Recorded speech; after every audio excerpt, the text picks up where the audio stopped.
Assalamualaikum warahmatullahi wabarakatuh. Bertemu kembali dengan saya, Ibu Siti Tienti Wahyuni Nasution, Magister Pemikiran Islam dalam bidang studi Sosiologi di SMA Islam An-Nizam, Medan. Apa kabar anak-anak? Semoga semua dalam keadaan sehat walafiat, tetap semangat belajar sosiologi, karena sosiologi wonderful. Permasalahan sosial dalam masyarakat. Sebagai suatu masalah sosial, kriminalitas atau kejahatan seringkali terjadi dan dikaitkan dengan kemiskinan. Kondisi serba sulit dan ketidakmampuan memenuhi desakan kebutuhan hidup menjadi faktor pendorong sejumlah warga melakukan tindak kejahatan. Namun tentu masih banyak faktor lain ya nak, yang dapat pula menjadi penyebab kejahatan atau kriminalitas. Jadi pada kesempatan ini kita akan membahas tentang kriminalitas. Secara umum, kriminalitas atau kejahatan sering dipersamakan dengan perilaku menyimpang. Hal ini sesungguhnya tidak tepat. Memang kriminalitas selalu merupakan perilaku menyimpang. Namun perilaku menyimpang tidak serta-merta tergolong kriminalitas. Sebagai contoh, memakai sandal yang sudah usang ke acara resmi atau menarik diri dari pergaulan adalah perilaku menyimpang, tapi jelas bukan kriminalitas. Suatu perilaku menyimpang hanya dapat dikategorikan sebagai kriminalitas jika melanggar hukum. Ya, baik itu melanggar hukum pidana ataupun perdata yang mengakibatkan kerugian dan mengancam jiwa atau keselamatan orang lain. Nah, mengenai kriminalitas atau kejahatan, sejumlah ahli mengemukakan definisinya sebagai berikut. Yang pertama, Emil Durkheim. Kriminalitas atau kejahatan menurut Emil Durkheim adalah suatu perbuatan yang dianggap sebagai kejahatan, melanggar aturan atau hukum yang berlaku dalam masyarakat dan mendapat reaksi dari lembaga yang bertugas menegakkan hukum. Yang kedua, Hugh de Barlow mengatakan bahwa kriminalitas merupakan tindakan manusia yang melanggar hukum negara. Ada lagi Paul W. Tappen mengatakan bahwa kriminalitas adalah suatu tindakan yang tidak baik atau yang tidak bisa dibenarkan atau diterima dan dinyatakan sebagai pelanggaran hukum atau perbuatan tak patut oleh negara. Yang berikut adalah W.A. Bonger. Kriminalitas adalah perbuatan antisosial yang secara sadar mendapat reaksi dari negara berupa pemberian derita atau hukuman karena dianggap sebagai pelanggaran terhadap rumusan-rumusan hukum. Nah, anak-anak yang baik, adapun dalam statistik kriminalitas pada tahun 2013 ya, sudah lama ini, yang diterbitkan oleh Subdirektorat Statistik Politik dan Keamanan ya, disebutkan bahwa kriminalitas sebagai perbuatan seseorang yang dapat diancam hukuman berdasarkan Kitab Undang-Undang Hukum Pidana atau KUHP atau undang-undang serta peraturan lainnya yang berlaku di Indonesia. Nah, dari sejumlah definisi di atas dapat disimpulkan bahwa kriminalitas atau kejahatan adalah tindakan pelanggaran hukum yang tidak bisa diterima oleh masyarakat dan umumnya mendapat reaksi tegas dari lembaga penegak hukum. Nah, apakah yang menyebabkan terjadinya kriminalitas atau kejahatan? Ada beberapa teorinya. Yang pertama, teori biologi kriminal. Cesare Lombroso, seorang dokter ahli kedokteran kehakiman yang merupakan tokoh penting dalam teori biologi kriminal. Pokok-pokok teori ini dituangkan Lombroso pada bukunya L'Homo Delinquent. Dalam hal ini disebutkan bahwa satu, penjahat adalah orang yang mempunyai bakat jahat. Yang kedua, bakat jahat tersebut diperoleh karena kelahiran, yakni diwariskan dari nenek moyang atau born kriminal. Yang ketiga, bakat jahat tersebut dapat dilihat dari ciri biologis tertentu, di antaranya wajah yang tidak simetris, bibir tebal, dan hidung pesek. Yang keempat, bakat jahat tersebut tidak dapat diubah atau dipengaruhi.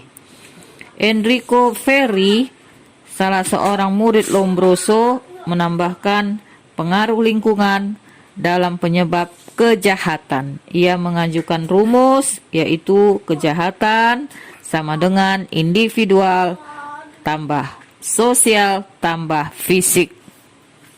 Yang kedua, teori psikologi kriminal. Johansson menjelaskan bahwa para penjahat umumnya memiliki pola berpikir abnormal, sehingga membuat mereka memutuskan untuk melakukan kejahatan. Psikolog kriminal Harvey Cleckie menambahkan betapa para penjahat sering mengalami kekacauan mental atau mental disorder, sehingga tidak menghargai kebenaran, tidak tulus, dan tidak merasa malu, hina, atau bersalah atas apa yang dilakukannya. Sementara itu, John McCord menyimpulkan beberapa variabel yang melatar belakangi seseorang melakukan tindak kejahatan, yaitu sebagai berikut. Pertama, kurangnya kasih sayang dan pengawasan dari sosok ibu. Yang kedua, kekerasan yang dilakukan oleh ayah. Dan yang ketiga, konflik antar orang tua. Nah, yang ketiga ada teori sosiologi kriminal atau penyimpangan. Secara sosiologis, kejahatan merupakan bagian dari perilaku menyimpang. Teori perilaku menyimpang dipandang relevan untuk mengungkap penyebab kejahatan. Beberapa ragam teori perilaku menyimpang adalah sebagai berikut. Pertama, teori anomi. Teori ini dijelaskan oleh Robert Camerton. Ya, asumsinya adalah perilaku menyimpang termasuk kejahatan merupakan pencerminan tidak adanya kaitan antara aspirasi yang ditetapkan kebudayaan dan cara yang dibenarkan oleh struktur sosial untuk mencapai tujuan tersebut. Menurut Merton, struktur sosial menghasilkan tekanan ke arah anomi atau strain towards anomi dan penyimpangan. Singkatnya, individu melakukan perilaku menyimpang karena desakan keterpaksaan. Ya. Mengapa struktur sosial menghasilkan anomi? Robert Camerton mendeskripsikannya sebagai berikut. Pertama, masyarakat modern lebih mementingkan kesuksesan materi yang diwujudkan dalam bentuk kekayaan, kemakmuran, ataupun pendidikan tinggi. Kedua, apabila seseorang berhasil mencapai kesuksesan materi, maka mereka dianggap sebagai orang yang telah mencapai tujuan-tujuan budaya atau cultural goals dalam masyarakat. Untuk mencapainya, tentu harus melalui akses atau cara kelembagaan yang sah. Misalnya, mengenyam pendidikan di sekolah, mendapatkan pekerjaan di sektor formal, dan memegang kedudukan politik. Ketiga, akses kelembagaan tersebut tidak dapat dinikmati oleh seluruh lapisan masyarakat, terutama lapisan bawah. Dalam hal ini orang-orang miskin atau warga dari kelompok minoritas yang kerap mengalami diskriminasi.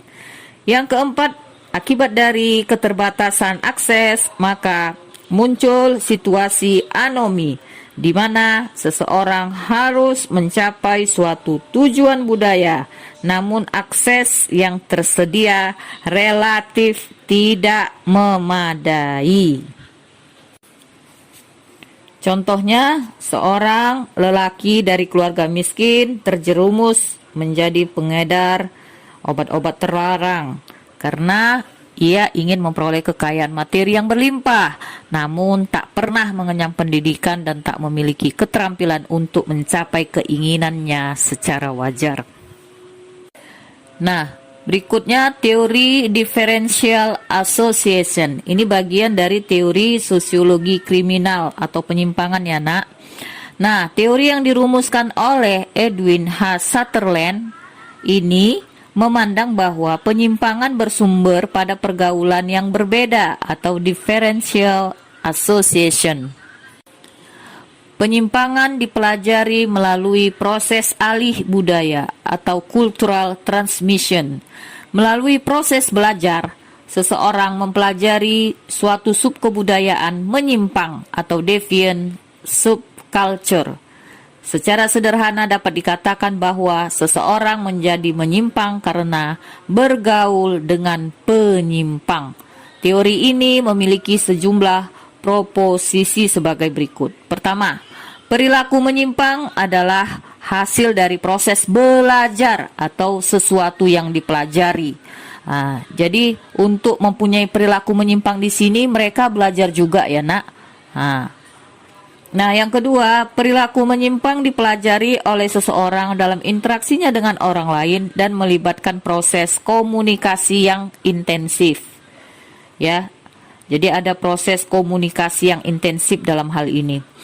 Yang ketiga, bagian utama dari belajar perilaku menyimpang terjadi di dalam kelompok-kelompok personal yang intim dan akrab. Adapun media massa seperti televisi, internet, dan lain sebagainya hanya memainkan peranan sekunder dalam mempelajari penyimpangan. Nah, dengan demikian kurang tepat jika dikatakan bahwa permainan elektronik atau materi di internet dapat serta-merta mencetuskan perilaku menyimpang. Yang keempat, hal-hal yang dipelajari dalam proses terbentuknya perilaku menyimpang adalah cara-cara melakukan penyimpangan yang bisa jadi sangat rumit atau cukup sederhana, dan petunjuk khusus tentang motif, dorongan, alasan pembenaran, dan sikap-sikap berperilaku menyimpang. Sebagai contoh, penyalahgunaan narkoba ternyata dipelajari melalui sebuah proses yang terdiri atas 3 tahap, yaitu belajar mengisap dengan benar, mulai mengenal, dan barulah mengalami kecanduan. Nah, yang kelima, seseorang menjadi penyimpang karena ia menganggap lebih menguntungkan untuk melanggar norma daripada tidak. Contohnya, seorang remaja yang tidak berprestasi di sekolah mungkin akan lebih memilih untuk bergabung dengan geng penyimpang dan turut melakukan penyimpangan karena ia merasa memperoleh keuntungan berupa perlindungan atau kesempatan untuk dikenal dan ditakuti oleh remaja lainnya. Hal tersebut tidak akan diperolehnya bila ia tidak menyimpang. Berikutnya, meskipun perilaku menyimpang merupakan salah satu ekspresi dari kebutuhan dan nilai-nilai masyarakat yang umum, tetapi penyimpangan perilaku tersebut tidak dapat dijelaskan melalui kebutuhan dan nilai-nilai umum tersebut karena perilaku yang tidak menyimpang juga sebagai ekspresi dari nilai-nilai dan kebutuhan yang sama. Nah, dengan kata lain, kebutuhan yang sama bisa diekspresikan secara menyimpang ataupun tidak, ya. Contohnya, kebutuhan untuk diakui dapat diekspresikan melalui tindak kenakalan seperti menjadi anggota geng menyimpang atau dengan cara berprestasi di sekolah. Ini tidak menyimpang. Ketiga, teori kontrol. Salah satu ahli yang mengembangkan teori ini adalah Travis Hirschi. Ya, ide utama dari teori kontrol adalah Perilaku menyimpang merupakan hasil dari kekosongan atau tidak adanya pengendalian sosial atau social control. Teori kontrol dibangun atas dasar pandangan bahwa setiap manusia cenderung untuk tidak patuh pada norma dan memiliki dorongan melakukan pelanggaran. Oleh sebab itu, pengendalian sosial mutlak diperlukan sepanjang waktu. Pengendalian sosial dapat bersifat eksternal atau dilakukan oleh lembaga-lembaga tertentu, namun tentunya ini tidak bisa dilakukan sepanjang waktu. Polisi misalnya tidak mungkin mengawasi perilaku setiap warga masyarakat setiap saat. Oleh sebab itu berikut. Pertama, kasih sayang atau attachment. Individu yang disosialisasikan dalam lingkungan yang penuh dengan kehangatan dan kasih sayang akan lebih memiliki keterikatan dengan lingkungan ataupun masyarakatnya. Perilaku menyimpang berpotensi menghancurkan ikatan sehingga individu dipastikan berupaya untuk menghindarinya. Sebagai contoh, seorang anak yang dibesarkan dalam keluarga harmonis dan penuh kasih sayang pasti tidak akan mempertaruhkan resiko kehilangan semuanya itu dengan melakukan kejahatan. Yang kedua, tanggung jawab atau komitmen. Tanggung jawab atau komitmen yang kuat pada aturan dapat memberikan kerangka kesadaran tentang masa depan. Sebagai contoh, individu memiliki kesadaran bahwa jika ia melakukan kejahatan, maka masa depannya akan hancur dan suram. Yang ketiga, keterlibatan atau partisipasi, involvement. Dengan adanya kesadaran, individu akan bersedia untuk lebih melibatkan diri dalam penegakan aturan dan memastikan bahwa semua orang bertindak sesuai dengan nilai dan norma. Yang keempat, kepercayaan atau keyakinan, beliefs. Pada akhirnya, kepercayaan, kesetiaan, dan kepatuhan pada norma-norma sosial atau aturan masyarakat akan tertanam kuat pada diri seseorang. Individu memiliki keyakinan bahwa ada tindakan-tindakan tertentu yang secara moral dinilai salah. Anak-anak yang baik, keempat unsur tersebut diyakini menjadi ikatan sosial atau social bonds yang secara efektif mampu mengendalikan perilaku individu dan mencegah perilaku menyimpang termasuk kejahatan. Nah, masuk kita yang keempat, teori labeling. Ini dikemukakan oleh Edwin M. Lemaitre. Seseorang menjadi penyimpang karena proses labeling atau pemberian julukan, cap, etiket, ya, yang sifatnya negatif yang diletakkan masyarakat kepadanya. Mula-mula seseorang melakukan penyimpangan yang oleh Lemaitre disebut penyimpangan primer atau primary deviation. Akibatnya orang lain lantas memberikan berbagai cap negatif sebagai tanggapan pada cap tersebut, maka pelaku penyimpangan kemudian mendefinisikan dirinya sebagai penyimpang dan melakukan penyimpangan sekunder atau secondary deviation. Nah, lambat laun ia pun mulai menganut suatu gaya hidup menyimpang atau deviant lifestyle. Ya, na'udzubillah min dzalik. Contoh, seorang anak mula-mula hanya mencuri sepotong roti misalnya, ya, dari lemari. Nah, namun setiap kali ada sesuatu yang hilang, seluruh anggota keluarga selalu menuduhnya sebagai pelaku. Lambat laun ia akan berpikir bahwa tidak mencuri pun ia dituduh pencuri. Jadi lebih baik ia mencuri saja, karena ia telah terlanjur dicap sebagai pencuri. Nah, lama-kelamaan ia terbiasa melakukan pencurian. Sosiolog Graceman Skykes dan David Mazza mengemukakan bahwa orang yang berhasil menentang cap negatif umumnya menggunakan teknik netralisasi atau teknik of neutralization.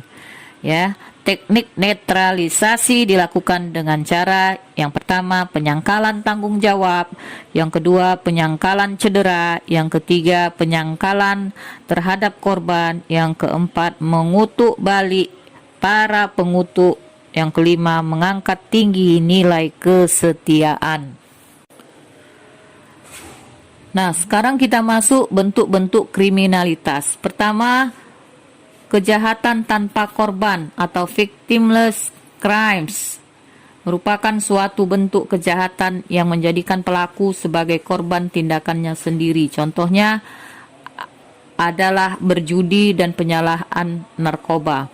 Yang kedua, kejahatan terorganisasi, organized crimes, merupakan suatu bentuk kejahatan secara berkomplot dan berkesinambungan serta memiliki jaringan untuk memperoleh uang atau kekuasaan dengan jalan melanggar hukum. Contohnya adalah penjualan barang hasil kejahatan dan perjudian gelap.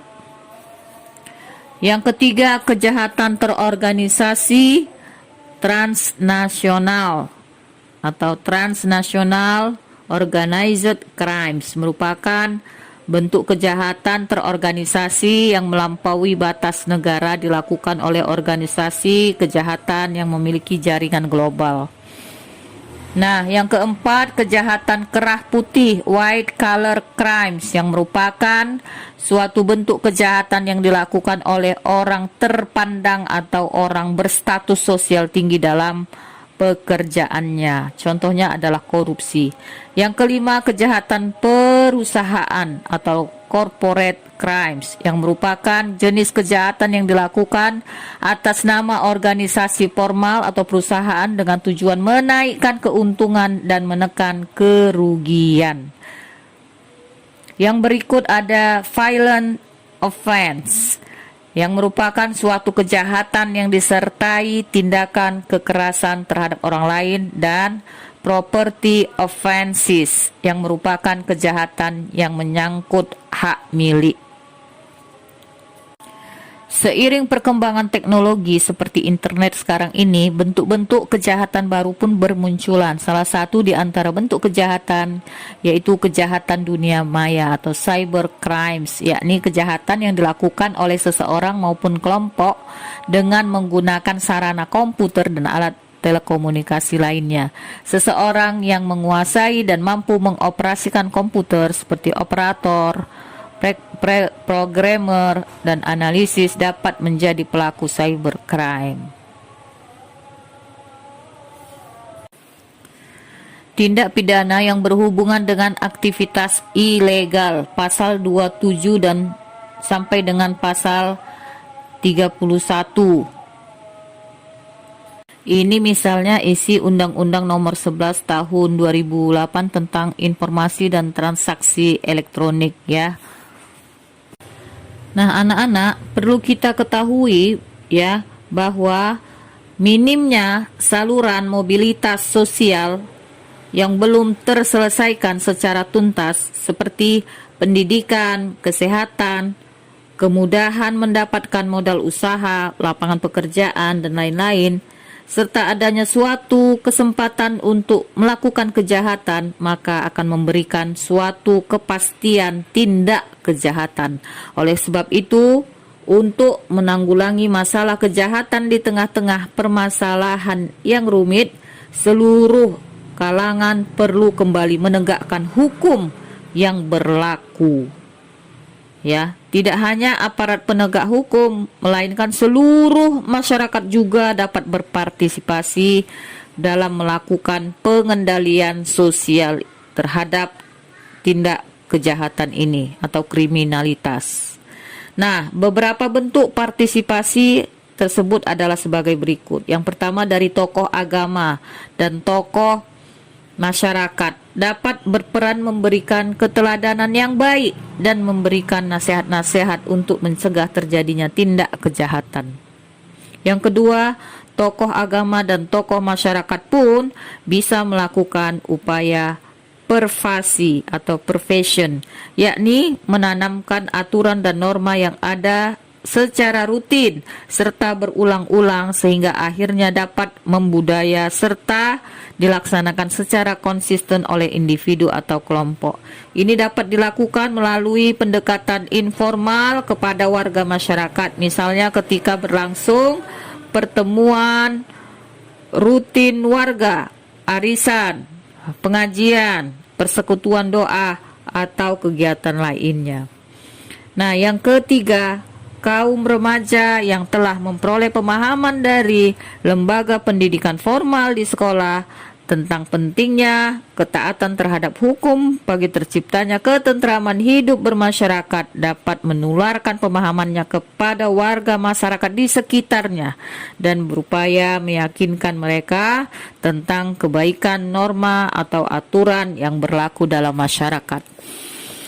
Yang keempat, kaum remaja dapat pula melakukan pengendalian secara individual atau berkelompok terhadap lingkungan sosial sekitarnya. Contoh, dengan membentuk ronda remaja untuk mengawasi lingkungan sehingga setiap potensi tindak kejahatan dapat diketahui sedini mungkin. Segera dilaporkan ke aparat penegak hukum dan ditanggulangi sebelum menimbulkan kerugian atau jatuhnya korban.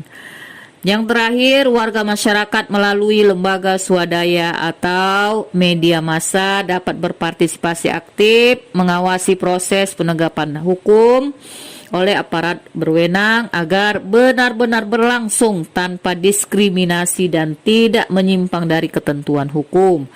Nah, dengan demikian keseimbangan sosial dapat secepatnya dipulihkan setelah terjadinya kejahatan.